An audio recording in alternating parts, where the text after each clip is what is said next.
Assalamualaikum warahmatullahi wabarakatuh. Selamat pagi anak-anak. Wah, akhirnya bertemu lagi ya dengan Bu Nesya. Oke, anak-anak kelas 5 SD Negeri 1 Kalikapen. Hari ini kita akan memulai masih di tema 1, subtema 1, namun pembelajarannya berbeda. Hari ini kita akan mulai belajar di pembelajaran 3, masih di tema 1, organ gerak manusia dan hewan. Tapi di pembelajaran 3 ini kita akan menghadapi materi PPKN dan juga IPS. Nah, mengawali pembelajaran pada pagi hari ini, mari kita berdoa bersama-sama menurut agama dan kepercayaan masing-masing. Berdoa dimulai. Berdoa selesai. Terima kasih. Oke, di pelajaran pendidikan Pancasila dan Kewarganegaraan, hari ini di kelas 5 akan belajar nilai-nilai yang terkandung dalam tiap sila Pancasila. Nah, anak-anak, meskipun sudah lama tidak sekolah, tapi anak-anak masih ingat kan Pancasila itu ada berapa dan bunyinya apa saja? Yuk, coba bareng-bareng yuk. Pancasila. 1. Ketuhanan yang Maha Esa. 2. Kemanusiaan yang adil dan beradab. 3. Persatuan Indonesia. 4. Kerakyatan yang dipimpin oleh hikmat kebijaksanaan dalam permusyawaratan perwakilan. 5. Keadilan sosial bagi seluruh rakyat Indonesia. Oke anak-anak, nah sekarang kita akan membicarakan nilai-nilai apa saja sih yang terkandung dalam tiap sila Pancasila. Oke, perhatikan dengan baik ya. Sila pertama bunyinya adalah ketuhanan yang Maha Esa. Nilai yang terkandung adalah masyarakat Indonesia itu mengakui Tuhan dan pencipta alam semesta. Maka dari itu, masyarakat Indonesia harus memiliki keyakinannya masing-masing. Sila kedua bunyinya kemanusiaan yang adil dan beradab. Nilai dalam sila kedua yaitu mengakui adanya persamaan derajat antar sesama manusia sehingga setiap warga negara memiliki hak dan kewajiban yang sama. Sila ketiga bunyinya Persatuan Indonesia. Nah, Persatuan Indonesia ini diwujudkan dengan rasa cinta terhadap tanah air dan rela berkorban bagi bangsa dan negara. Sila keempat bunyinya adalah kerakyatan yang dipimpin oleh hikmat kebijaksanaan dalam permusyawaratan perwakilan. Maka nilai yang terkandung dalam sila keempat yaitu pedoman dalam upaya penyelesaian masalah yang terjadi di masyarakat. Bagaimana ketika kita bermusyawarah, bagaimana ketika kita hidup bertetangga, bagaimana ketika kita bersosialisasi dengan makhluk lainnya. Kemudian sila kelima bunyinya adalah keadilan sosial bagi seluruh rakyat Indonesia. Nah, nilai yang terkandung dalam sila kelima ini adalah mengharapkan agar masyarakat Indonesia itu tidak melakukan perbuatan yang dapat merugikan kepentingan umum. Jadi, kita sama-sama menghormati orang lain.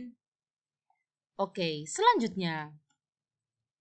Nah, sekarang kalau tadi kita sudah belajar mengenai nilai-nilai yang terkandung dalam sila Pancasila yang merupakan muatan dalam pembelajaran PPKN, sekarang kita akan belajar letak geografis di Indonesia.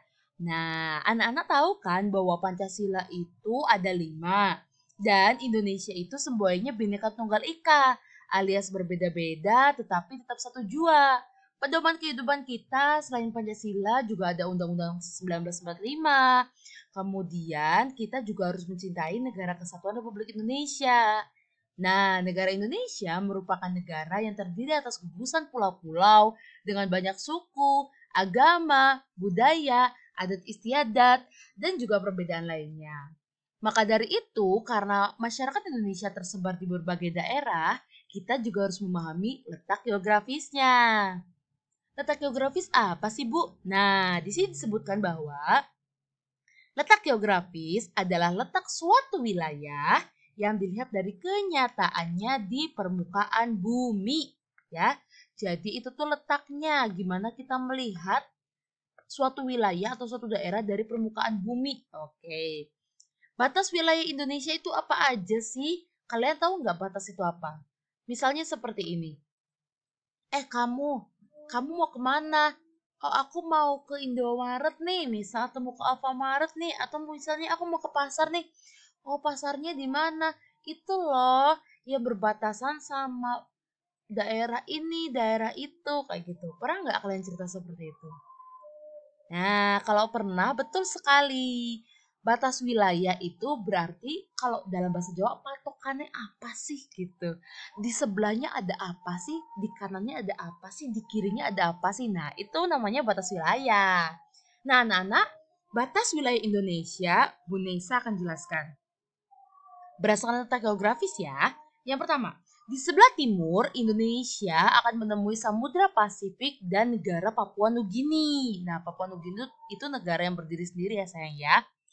Oke, di sebelah utara Indonesia akan menemui Selat Malaka, Laut Andaman, Laut Tiongkok Selatan, Laut Sulawesi, Samudra Pasifik, dan juga Malaysia Timur. Di sebelah barat secara otomatis ada apa? Ya, betul sekali, Samudra Hindia. Dan di sebelah selatan ada negara Australia, ada Samudra Hindia lagi loh. Kemudian ada Laut Timur dan Laut Arafuru. Nah, Nana, ini merupakan peta Indonesia. Sayang nggak sama Indonesia? Sayang dong ya. Indonesia tanah air beta, pusaka abadi nan jaya. Indonesia sejak dulu kala selalu dipuja-puja bangsa. Di sana tempat lahir beta, dibuai dibesarkan bunda, tempat berlindung di hari tua, sampai akhir menutup mata. Nah, itu lagu dia menceritakan tentang Indonesia. Kita sangat sayang sekali sama Indonesia. Lihat anak-anak yang berguru tunjuk. Wah, Indonesia sangat luas. Terbentang dari Sabang sampai Merauke. Oke, Nana, sekarang kita akan bicarakan letak astronomis. Nah, letak astronomis adalah letak suatu wilayah yang dilihat dari posisinya di garis, lintang, dan bujur. Kalau tadi letak geografis itu dilihat dari permukaan bumi. Kalau astronomis itu dilihatnya garis, lintang, dan bujur. Garis lintang itu apa? Garis lintang adalah garis hayal yang melingkar secara mendatar di permukaan bumi. Mendatar ya, slur gitu. Kemudian kalau garis bujur adalah garis yang menghubungkan kutub utara dan kutub selatan. Nah, letak astronomis Indonesia, dengarkan baik-baik ya. Kalau perlu dicatat, emang ini perlu banget sih, harus banget nih, wajibun banget dicatat. Letak astronomis Indonesia ada pada letak 6 derajat. Ini tuh bundar-bundar kayak gini derajat ya sayang ya.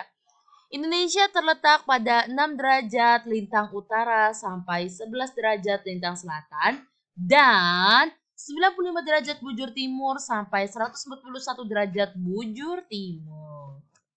Bisa dipahami? Oke. Ya, tadi kita sudah berbicara banyak tentang letak astronomis Indonesia, letak geografis Indonesia, juga tentang Pancasila, semuanya saling berhubungan. Nah, apa pesan yang bisa anak-anak ambil dari penjelasan Bu Guru atau apa gagasan utama yang bisa anak-anak ambil dari penjelasan Bu Guru? Untuk tahu nggak gimana caranya? Masih belum paham? Oke. Untuk lebih memahami bagaimana cara mengambil gagasan utama atau ide pokok, mari kita belajar kalimat utama dan kalimat penjelas. Nah, kalau minggu kemarin atau hari kemarin kita sudah belajar mengenai kalimat utama, ya. Oke, kalimat utama merupakan kalimat yang menjadi eh, dasar utama, ya, dasar utama maksud dari bacaan tersebut. Nah, sekarang kita belajar kalimat penjelas.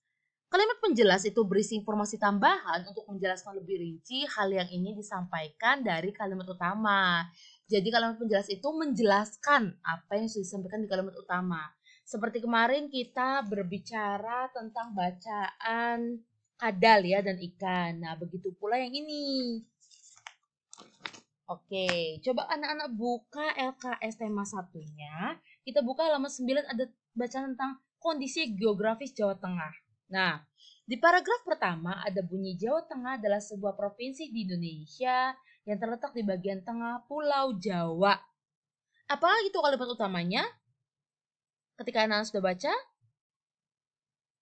Ya, betul sekali. Itu adalah kalimat utamanya. Karena disitulah ya yang merupakan muara dari semua bacaan di sini. Dari semua kalimat di sini. Mana kalimat penjelasnya? Inilah kalimat penjelasnya dari kalimat kedua hingga kalimat yang terakhir di Laut Jawa titik. Nah, sudah simak di LKS? Iya, saya yang pintar sekali.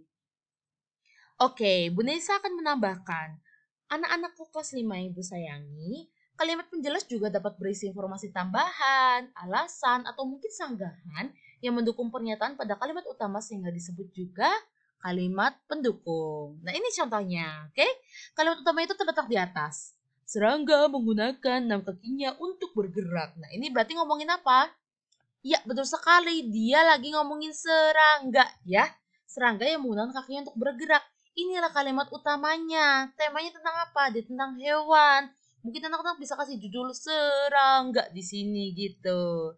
Nah, terus kalimat penjelasnya yang mana? Kalimat penjelas adalah kalimat yang menjelaskan kalimat utamanya. Di sini ngomongin serangga yang pakai 6 kaki buat bergerak.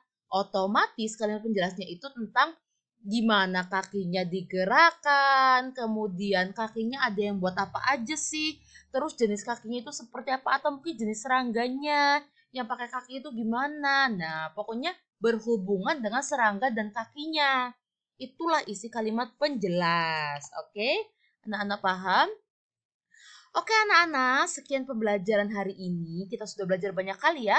Tadi belajar PPKN mengenai Pancasila dan nilai-nilai yang terkandung dalam Pancasila. Kemudian belajar IPS tentang letak geografis dan astronomis di Indonesia.